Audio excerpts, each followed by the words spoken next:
Hello students, आज हम हमारे इनकम टैक्स का chapter advance payment of tax करने जा रहे हैं। हमारी इस वीडियो में आज हम एडवांस पेमेंट ऑफ टैक्स का मीनिंग और उसकी कंप्यूटेशन पढ़ेंगे। सबसे पहले एडवांस पेमेंट ऑफ टैक्स होता क्या है, इसको हम क्या है कुछ कीवर्ड से याद करेंगे। क्या है? पे एज यू अर्न, यानी कि जैसे जैसे आप अर्न करोगे वैसे वैसे आपको टैक्स की पेमेंट करनी पड़ेगी। जैसे अगर हम इसी फाइनेंशियल ईयर में अर्न कर रहे हैं तो अर्न करने के साथ ही हम क्या है टैक्स की पेमेंट कर देंगे। अब क्या है, हमारा सेकंड पॉइंट आता है income for payment of advance tax, यानी कि हम क्या कर रहे हैं, इन जो हमारी इनकम हमने अर्न की है तभी हम क्या है टैक्स की पेमेंट कर रहे हैं। लेकिन क्या है, ये हमारा अभी टैक्स कैलकुलेट नहीं हुआ है, यानी कि हमें बताया, जैसे गवर्नमेंट क्या है ईयर के एंड में टैक्स कैलकुलेट करती है ना, वो टैक्स कैलकुलेट नहीं किया है। हमने पहले ही अपनी स्टेटमेंट फाइल कर दी है और टैक्स की एडवांस में पेमेंट कर दी है गवर्नमेंट को।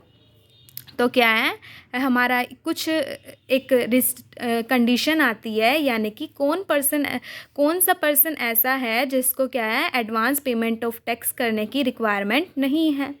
सबसे पहले आता है एक इंडिविजुअल जो क्या है इंडिया का रेजिडेंट है, और उस पर भी फर्दर कुछ कंडीशंस के बाद ही वो क्या है इससे छुटकारा पा सकता है। फर्स्ट हमारा पॉइंट है, अगर जो उसने इनकम अर्न की है वो बिजनेस एंड प्रोफेशन हेड के अंडर नहीं आती है तो उसको एडवांस पेमेंट ऑफ टैक्स करने की रिक्वायरमेंट नहीं है।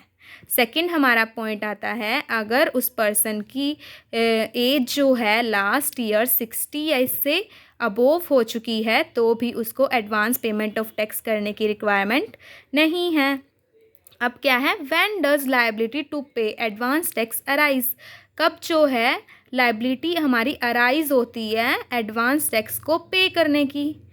अगर हमारा जो है फाइनेंशियल ईयर में क्या हो जाता है, हमारी इनकम 10,000, हमारी जो इनकम है उस पे जो टैक्स है वो 10,000 या उससे अबोव हो जाता है तो हमें क्या करना पड़ेगा, एडवांस पेमेंट ऑफ टैक्स पे करना पड़ेगा। अब हमारी क्या आती है कंप्यूटेशन में हम क्या है कैलकुलेट करेंगे, कैसे हम एडवांस पेमेंट ऑफ टैक्स को कैलकुलेट करते हैं, इसको मैं आपको इजी वे में बता देती हूँ।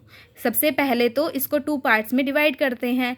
एक तो होता है अगर हम क्या है फार्मर नहीं हैं, यानी कि एग्रीकल्चरिस्ट नहीं हैं। सेकंड आता है अगर हम फार्मर हैं। फर्स्ट है अगर हम फार्मर नहीं हैं। सबसे पहले हम क्या करेंगे, एक्सपेक्टेड इनकम को कैलकुलेट करेंगे, उसमें सरचार्ज को ऐड करेंगे, हेल्थ एंड एजुकेशन सेस को भी ऐड करेंगे और उसमें से डिडक्ट करेंगे टीडीएस और टीसीएस। टीडीएस क्या होता है, टैक्स डिडक्शन एट सोर्स, और TCS tax collection at source. अब हमारा आता है अगर हम क्या है एग्रीकल्चरिस्ट हैं, इसका हमने जो क्या है पहले ही हम फर्स्ट सेमेस्टर में पढ़ चुके हैं तो अभी इसकी रिक्वायरमेंट नहीं है। नेक्स्ट आता है टैक्स डिटर्मिनेशन ऑफिसर। क्या है, अगर टैक्स डिटर्मिनेशन ऑफिसर क्या है, हमारा जो है एडवांस पेमेंट ऑफ टैक्स को कैलकुलेट करता है और उसको क्या दिखाई देता है कि हमने एडवांस पेमेंट ऑफ टैक्स की पेमेंट नहीं की है तो वो क्या है हमें ऑर्डर दे सकता है उसको पे करने के लिए। और वो ऑर्डर कब करेगा, हमारे लास्ट ईयर से 1 मार्च से पहले हमें क्या करेगा, ऑर्डर देगा कि हम क्या है एडवांस टैक्स की पेमेंट कर दें। और ये क्या है, इसमें भी फर्दर आगे क्या आता है, 2 पॉइंट्स आते हैं। इसमें क्या है, अगर जो है हमारा जो कैलकुलेट किया गया है टोटल इनकम पर टैक्स वो, और सेकंड पॉइंट हमने जो इनकम स्टेटमेंट फाइल की है वो, उसके अंदर टैक्स, और फर्स्ट वाले पॉइंट के अंडर टैक्स। अगर जिनमें इन दोनों में से जिसमें भी टैक्स हमारा ज़्यादा है ना तो उसको हमें पे करना पड़ेगा। तो ये हमारी कंडीशन है। कंप्यूटेशन ऑफ एडवांस टैक्स का हमारा पॉइंट यहाँ पे कंप्लीट होता है। अगर आपको वीडियो पसंद आई हो तो like, share and comment and subscribe also.